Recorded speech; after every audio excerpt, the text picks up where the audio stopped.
सुषमा जी अपने बेटे के पास जाने के लिए बहुत उत्साहित थी और छोटी छोटी चीजें अपने बैग में डाल रही थी। तभी उनके पति जगमोहन जी बोले, अभी अभी तो रिटायर हुआ था, सोचा था तुम्हारे साथ खूब वक्त बिताऊंगा, पर तुम्हें तो बेटे के पास जाने की पड़ी है। मैं अभी भी कह रहा हूँ, क्या हमारा बेटे बहू के साथ रहना सही होगा? 1-2 सप्ताह के लिए जाना होता तो ठीक था, पर हमेशा के लिए साथ रहना मुझे कुछ ठीक नहीं लग रहा। देखिए, अभी विवेक और सीमा नौकरी करते हैं, अभी जाकर हम उनके साथ रहेंगे, उनकी गृहस्थी और बच्चे को संभालने में उनकी मदद करेंगे, तभी तो बुढ़ापे में बहू हमारे बारे में सोचेगी। अरे बेटा तो हमारा है, पर बहू तो पराई है, उसे तो अपना बनाना होगा ना।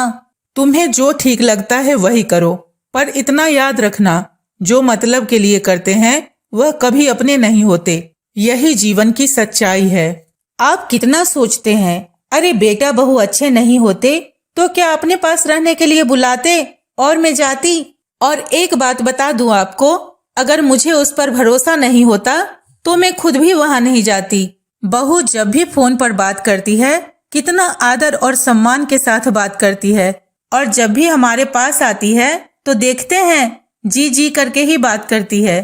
फोन पर तो हर कोई अच्छे से बात करता है, और जहाँ तक बात रही यहाँ रहने की, वह भला कितने दिन यहाँ रही है। आने से पहले कहती है ससुराल जा रही हूँ, और मायके चली जाती है, और जब वापस जाने का समय आता है तो मेहमानों की तरह मिलके चली जाती है। आप इतना क्यों याद रखते हैं? मुझे अच्छी तरह से याद है, विवेक के कहने से पहले सीमा ने ही कहा था कि सब कुछ बेचकर यहाँ चले आइए। अब बच्चे बुला रहे हैं अपने पास रहने के लिए, तो उसमें भी आप इतना सोच रहे हैं। चलिए पैकिंग करने में मेरी मदद कीजिए, वरना ट्रेन छूट जाएगी। इतना कहकर दोनों सामान पैक करने लगे और रेलवे स्टेशन पहुंच गए। सुषमा जी के बगल वाली सीट पर लगभग 75 साल की एक वृद्ध महिला बैठी हुई थी और बातों बातों में सुषमा जी से हाल चाल पूछने लगी। जी माँ जी, हम अपने बेटे बहू के घर जा रहे हैं। बेटा, बुरा न मानो तो एक बात बोलूं? जी बोलिए माँ जी, क्या तुम्हारे घर में किसी भी चीज की कमी है? पैसा कौड़ी, घर द्वार या कुछ और? अरे नहीं नहीं माँ जी, ईश्वर की दया से कोई कमी नहीं है। अभी 10 दिन पहले ही मेरे पति रिटायर हुए हैं। पिछले 8 साल से हम दोनों अकेले रह रहे हैं, बस कोई साथ रहने वाला नहीं है। बेटा मेहमान की तरह आता है और चला जाता है। पहले तो इनकी नौकरी की वजह से हम लोग भी अपने बेटे के पास नहीं जा पाते थे, पर जैसे ही मेरे पति रिटायर हुए, बेटे बहू ने कहा सब कुछ बेचकर हमारे पास आ जाओ, हम सब साथ में रहेंगे। जिस घर को इतने प्यार से सजाया उसे बेचने का मन नहीं किया, तो उसे किराए पर लगा कर आई हूँ, और बेटे बहू की बात भी रख ली, तो बस उनके पास ही जा रही हूँ। सुषमा जी के चेहरे की खुशी देखकर वृद्ध महिला बोली, ईश्वर तुम्हारी खुशी बनाए रखे बेटा, जो तुम सोच कर जा रही हो ईश्वर करे वैसा ही हो। करीब 1 घंटे में ही उस वृद्ध महिला का स्टेशन आ गया और वह वहां उतर गई। उनके जाते ही सुषमा जी सोचने लगी कि वह महिला जाते जाते यह क्यों कह गई कि जो सोच रही हो भगवान करे ऐसा ही हो। लगता है उनके परिवार में कोई नहीं है, तभी तो इस उम्र में वह अकेली सफर कर रही थी। अगर उनके परिवार में कोई होता तो इतनी वृद्ध महिला को अकेले सफर थोड़े न करने देता। चलो, हम तो बहुत भाग्यशाली हैं, हमारे बच्चे बहुत अच्छे हैं, आए दिन फोन करते रहते हैं, और क्या चाहिए। जैसे ही यह रिटायर हुए पीछे ही पड़ गए कि सब कुछ बेचकर हमारे पास आ जाओ। सोचते सोचते सुषमा जी की आंख लग गई। थोड़ी ही देर में मंजिल आ गई। स्टेशन पर खड़े बेटे और बहू को देखकर सुषमा जी बहुत खुश हुई। दोनों को जी भर के आशीर्वाद दिया और साथ में घर चले गए। घर पहुंची तो घर में हर काम के लिए अलग अलग नौकर रखे थे। झाड़ू पोछा करने के लिए अलग, खाना बनाने वाली अलग, और बच्चों को संभालने वाली आया भी। बेटे बहू उनको कोई काम नहीं करने देते थे। सुषमा जी ने जगमोहन जी से कहा, देखा हमारे बेटे बहू कितने अच्छे हैं, वह मेरे आराम के लिए कितना सोचते हैं, और एक आप हैं जो कुछ भी सोचते हैं। कुछ दिन सब ठीक से चला।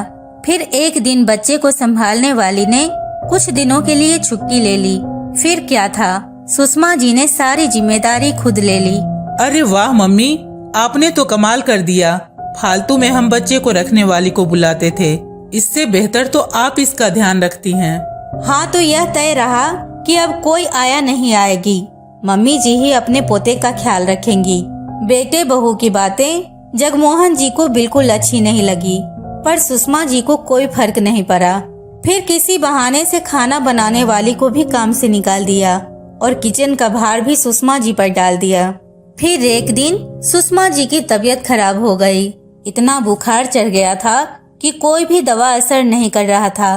जगमोहन जी ने सीमा से कहा, बहू, तुम्हारी सास की तबीयत ठीक नहीं है, बेहतर होगा तुम ऑफिस से छुट्टी ले लो, वरना बच्चे को कौन संभालेगा। पापा जी, आप भी हद करते हैं। आप तो घर पर ही बैठे रहते हैं, आप संभाल लीजिएगा और मैं छुट्टी लेकर क्या ही करूंगी। इतना कहकर वह चली गई। बेटा एक बार फॉर्मेलिटी दिखाने के लिए कमरे में आया। मम्मी, जल्दी ठीक हो जाओ, वरना आपका इन्फेक्शन बच्चे तक फैल जाएगा। चलो विवेक, हमें ऑफिस के लिए देरी हो जाएगी। इतना कहकर वह बच्चे की जिम्मेदारी भी जगमोहन जी पर डालकर चले गए। शाम में विवेक और सीमा जैसे ही आए, अपने बच्चे को गोद में लेकर अपने कमरे में चले गए।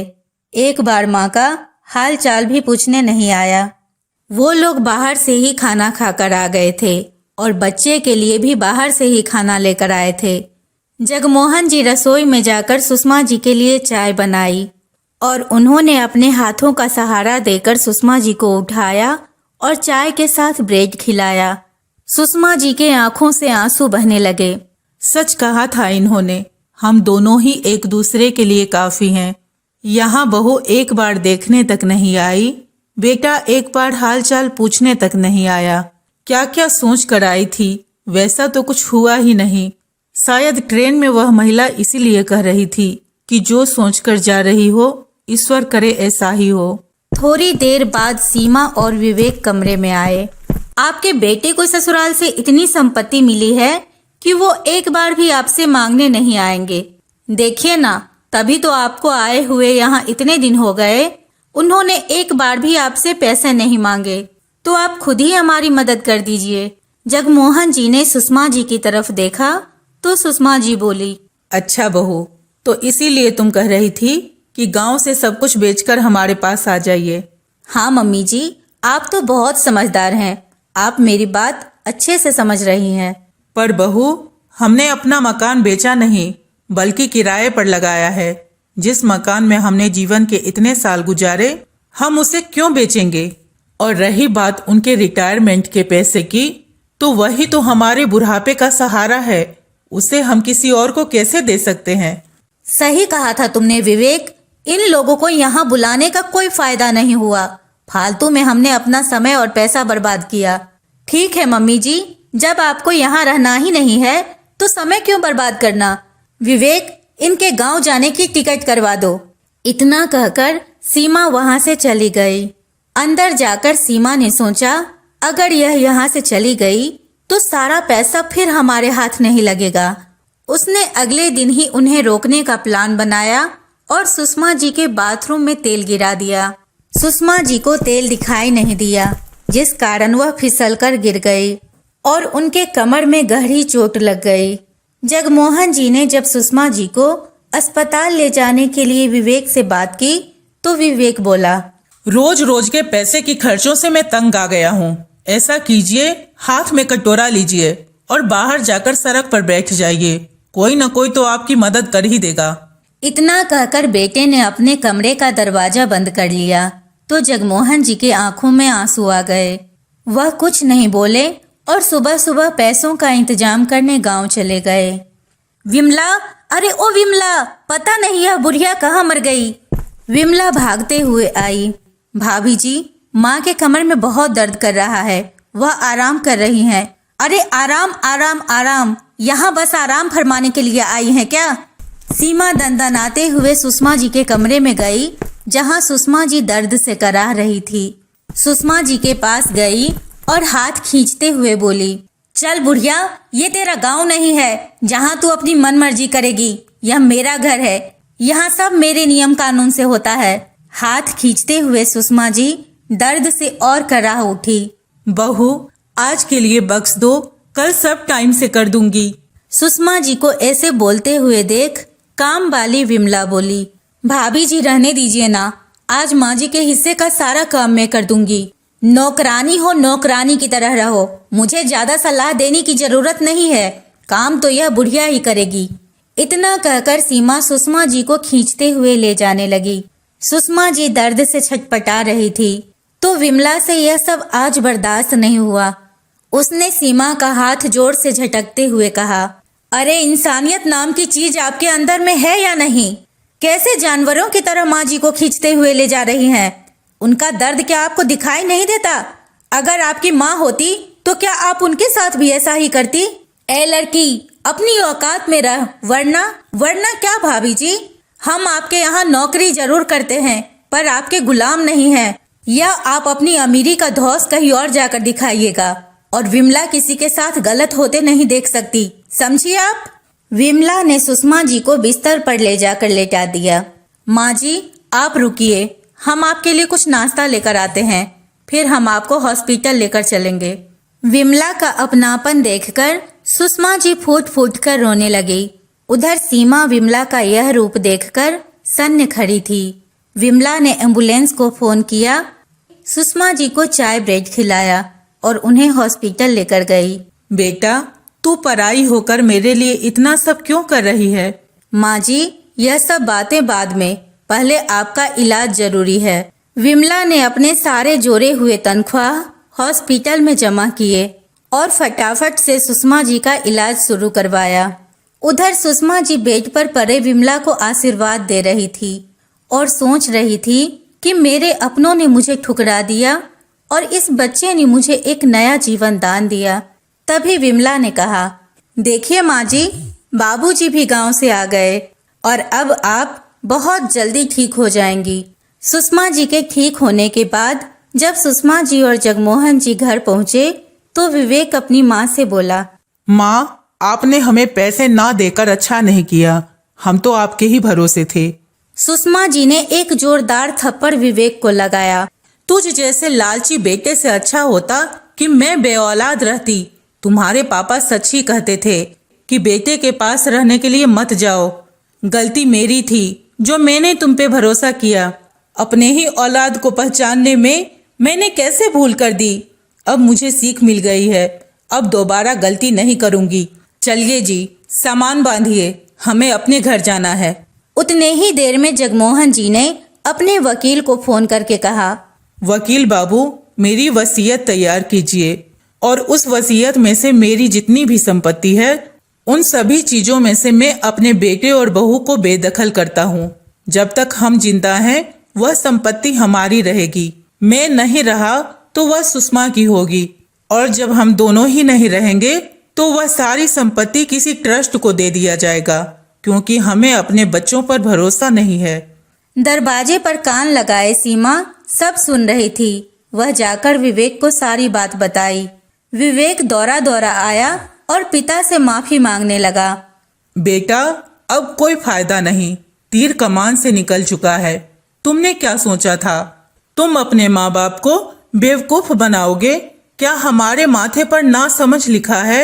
मैं तुम लोगों की तरह बार बार नहीं कहता, पर मेरा दिया हुआ झटका तुम्हें जीवन भर याद रहेगा।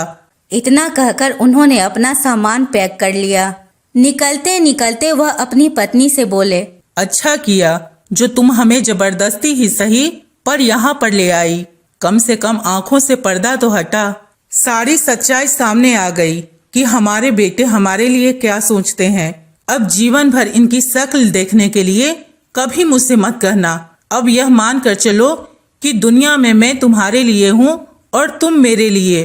बस हमें बच्चों की कोई जरूरत नहीं, और जिस दिन हमारा शरीर काम नहीं करेगा हम नौकर रख लेंगे, पर ऐसे बेटे से कोई उम्मीद नहीं रखेंगे। चलो चलते हैं। बेटे बहू के पैरों तले जमीन खिसक गई। उन्होंने जो सोचा था सब उसका उल्टा हो गया। अब सिवा सोच के उनके हाथ कुछ नहीं लगा। विवेक और सीमा ने विमला को काम से निकाल दिया। जगमोहन जी को जब ये बात पता चली तो उन्होंने विमला के लिए शहर में ही एक छोटे से किराने की दुकान की व्यवस्था करवा दी, जिसे चलाकर विमला अपने और अपने परिवार का गुजारा करने लगी। तो दोस्तों, आपको यह कहानी कैसी लगी कमेंट करके जरूर बताएं। वीडियो अच्छी लगे तो लाइक करें। इसी तरह की वीडियो देखने के लिए हमारे चैनल को सब्सक्राइब करें। बहुत बहुत धन्यवाद।